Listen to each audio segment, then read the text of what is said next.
Assalamualaikum warahmatullahi wabarakatuh. Welcome back to my channel di dunia Dix. Apa kabar semuanya, brother? Oke, brother, hari ini aku kedatangan tamu.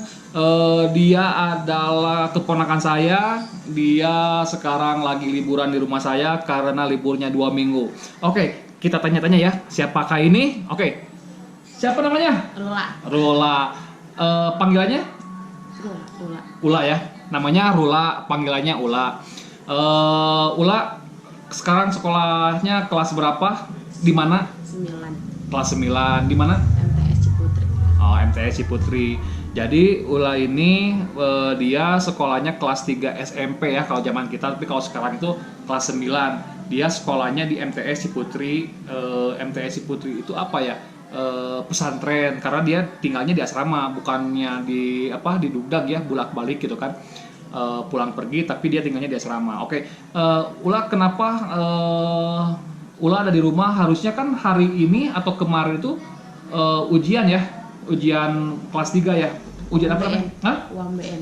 UAM? BN. UAM BN. Nah, kenapa bisa sampai sekarang Ula ada di rumah saya atau di rumah ini? Gara-gara gimana kalau menurut Rula, corona itu apakah keuntungan buat Ula jadi tidak sekolah libur 2 minggu atau menjadi kerugian? Rugi atau? Rugi katanya. UN mundur. Nanti UN-nya mundur. Harusnya pengen cepat-cepat beres ya, gitu. Kira-kira menurut Rula antisipasinya corona ini seperti apa? Gitu. Maksudnya, harus gimana sih cara mengantisipasi corona ini gitu? Cuci tangan. Cuci tangan katanya. Jadi Ula ini dia tinggalnya kan di asrama ya. Jadi dia itu pulangnya sebulan sekali. Jadi nggak pernah pulang tiap hari. Jadi kan kalau yang namanya di asrama itu banyak anak-anak ya yang tinggal di asrama, kadang-kadang kan suka pada jorok gitu ya, yang namanya ya tinggal di asrama lah. Terus kan walaupun Ula ini badannya gede, tapi dia masih kelas 3 SMP gitu kan. Maksudnya belum begitu dewasa, tapi saya yakin kalau Ula ini sudah dewasa gitu kan. Nah, Ula ujian ini itu buat apa sih? Apakah sama nggak sama UN atau beda? Beda. Bedanya apa? Madrasah. Oh, itu madrasah. Jadi kalau madrasah itu ada ujiannya dulu sebelum ujian nasional gitu ya. Itu apa ujian nasionalnya madrasah atau beda? Ujian nasionalnya madrasah. Oh, jadi berarti kalau di madrasah itu ada 2 kelulusan madrasah sama kelulusan negara gitu ya. Iya. Sama nasional maksudnya ya. Oh. Jadi kalau di sekolahnya Ula itu ujiannya bisa 2 minggu gitu kan. Yang pertama ada ujian madrasah. Jadi kalau ujian madrasah itu mungkin ujiannya kayak pelajaran Al-Quran, pelajaran hadis, atau pelajaran-pelajaran yang lain kali ya. Karena dulu juga saya pernah ngalamin sekolah di pesantren gitu ya. Jadi emang kalau pesantren itu ada ujian tulisan, ada ujian lisan. Nggak tahu nih, ini ada ujian lisan tulisan? Lisan aja. Oh, lisan aja. Aja, berarti ujian cuma tulisan. Tapi emang ada ujian lisan nggak? Nggak boleh. Oh, nggak boleh. Nggak boleh sama siapa? Sama pemerintah? Oh, sama kurikulum. Jadi enak ya kalau sekarang, kalau zaman saya itu ujian itu bisa 2 minggu, mungkin 3 minggu. Ujian pesantrennya itu ujian tulisan, ujian lisan, baru ujian nasional gitu kan. Kalau sekarang cuma 2 minggu ya, ujian pesantren sama ujian nasional. Sangat enak sekali ya, sangat pengertian nih sama Bapak Menteri Pendidikan. Terima kasih Bapak Menteri Nadiem. Nah, betul? Kalau ulama bukan Nadiem ya? Dari Kemenak kali ya? Oh iya, kalau Ula tuh dari Kemenak, Kementerian Agama. Jadi di bawah naungan Kementerian Agama ya. Kalau pesantren mah ya beda sama sekolah umum. Kalau sekolah umum kan sama Nadiem gitu. Oh ya,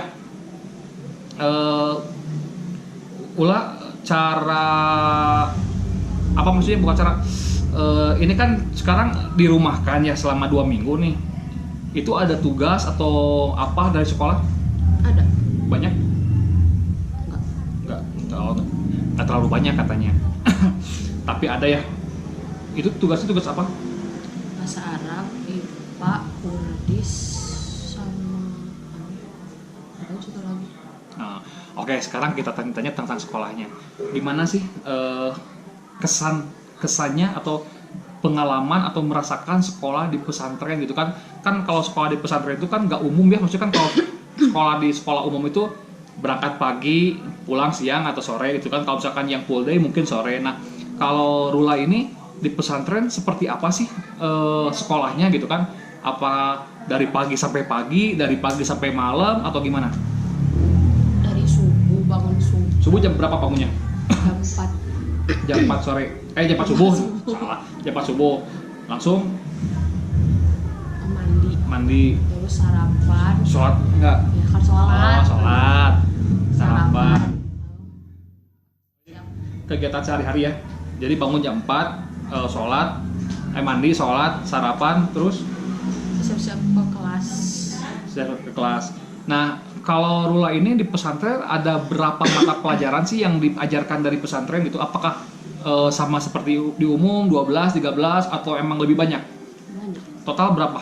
24 atau 28. Tuh, guys. Jadi kalau misalkan anak-anak yang sekolahnya di pesantren itu bener-bener anak-anak yang jenius, yang pinter. Karena apa? Karena kalau di pesantren itu emang mata pelajarannya banyak. Beda sama yang di yang di umum. Kalau di umum kan paling kalau misalkan jurusan-jurusan atau misalkan nggak jurusan ya paling mata pelajarannya maksimal 12 ya. Kalau di pesantren itu bisa nyampe 24 atau sampai 28 karena pelajaran agamanya itu emang bener-bener banyak, dari mulai Al-Quran, hadis, hafalan dan lain-lain gitu kan. Makanya kalau misalkan ada anak yang disekolahkan di pesantren itu jangan dianggap biasa-biasa, itu luar biasa karena di pesantren itu sangat berat pelajarannya begitu. Nah, setelah pembelajaran masuk jam berapa? Jam 7? Jam 7.20. Ya setengah 8 lah ya, masuk setengah 8 keluar 12 istirahat terus masuk lagi sampai jam 2. sampai jam 2 berarti KBM ya, kegiatan belajar mengajar sampai jam 2. Nah, setelah jam 2 kegiatannya apa lagi? Kalau dulu mah tahfiz. Tahfidz. Kalau sekarang? Sekarang kosong, kali nanti udah asar pemantapan buat kelas 9. Pemantapan kelas 9. Oke. Jadi emang sangat berat ya kalau misalkan buat anak pesantren. Terus kalau maghrib ada kegiatan? Kalau dulu mah kelas 7 8 mah ada, tapi kan kelas 9 nggak ada, jadi buat ngapalin belajar gitu. Jadi kalau misalkan buat kelas 9 itu cuma ngapalin aja ya buat pemantapan. Berarti emang kegiatan di pesantren itu emang bener-bener hampir bukan full day lagi ya, emang seharian sampai malam ya, gitu kan, luar biasa. Nah, teman-teman kalau misalkan punya anak yang ingin disekolahkan di pesantren, jangan nggak boleh, bagus. Kalau menurut saya bagus, karena apa? Karena dari mulai pelajaran umum sama pelajaran agamanya komplit gitu. Yang terakhir, coba saran-sarannya buat teman-teman Ula yang di pesantren, cara menghindari corona seperti apa selain cuci tangan?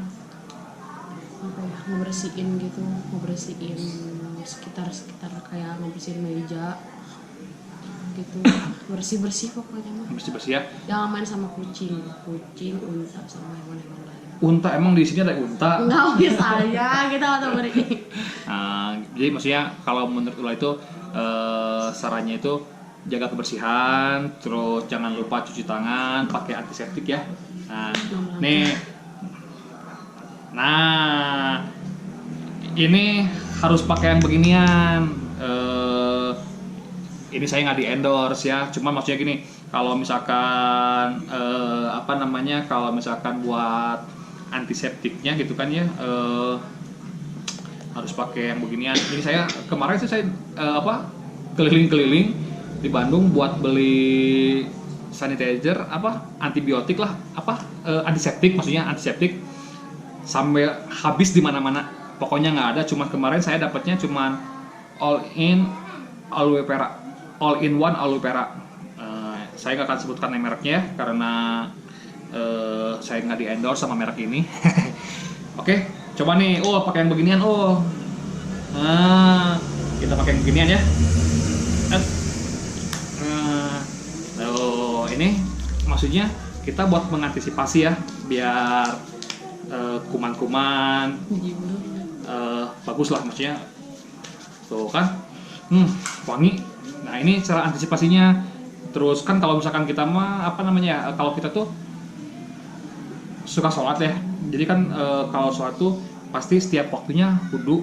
Insya Allah lah, kalau misalkan yang suka wudu, yang suka sholat tidak akan terhindar dari virus ini ya. Karena terus terang aja sih, kalau menurut saya pribadi virus ini sangat mengganggu ya, mengganggu banget gitu kan. Karena apa? Karena kegiatan orang-orang yang ada di sekitar saya juga dia lebih lebih diem di rumah. Terus di sekitaran sini tuh emang bener-bener nggak ada kegiatan banget ya. Sampai saya tadi pagi jalan keluar bawa motor, emang bener-bener sepi di jalan tuh. Jadi nggak ada ya, nggak seperti biasanya kan lalu lalang mobil motor gitu kan, tapi emang bener-bener sepi gitu. Oke, cukup sekian, mudah-mudahan kita semua sehat. Oke, yuk, wassalamualaikum warahmatullahi wabarakatuh.